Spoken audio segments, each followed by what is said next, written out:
Assalamualaikum viewers, welcome to our channel Sweet Design Handwork.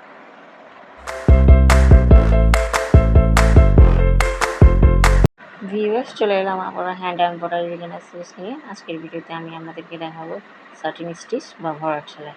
ভরাট সেলাইটা দিয়ে আপনারা যে কোনো ফুলের ডিজাইন খুব সহজে সুন্দরভাবে ফুটিয়ে তুলতে পারবেন। প্রথমে আমি সুই আর সুতা নিয়ে নিলাম। আমি ভরাট করার জন্য একটি সার্কেল কেটে নিব। এই সার্কেল শেপের মধ্যে আমি ভরাটটা করব। সুতাটা কাপড়ের উপর তুলে নেব।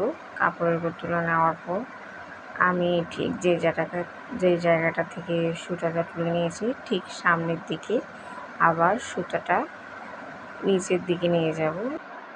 এভাবে নিচের দিকে নিয়ে আবার উপরে তুলে নেব, আবার নিচের দিকে নিয়ে আবার উপরে তুলে নেব। বিগিনাররা অবশ্যই খেয়াল রাখবেন প্রতিটি সেলাই যাতে পাশাপাশি থাকে, খুব বেশি যাতে গ্যাপ না থাকে। গ্যাপ থাকলে বড়টা দেখতে সুন্দর লাগবে না। আর অবশ্যই এরকম ছোট ছোট শেপ দিয়ে নতুনরা প্র্যাকটিস করবেন।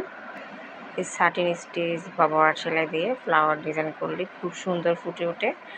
আপনারা এটা বাসায় অবশ্যই প্র্যাকটিস করবেন আর আমাকে জানাবেন আমার ভিডিওটি কেমন হয়েছে। ভিডিওটি ভালো লেগে থাকলে অবশ্যই লাইক কমেন্ট শেয়ার করবেন। দেখা হচ্ছে নেক্সট ভিডিওতে ফ্রেদার স্টিচ নিয়ে। ততদিন পর্যন্ত সবাই ভালো থাকবেন।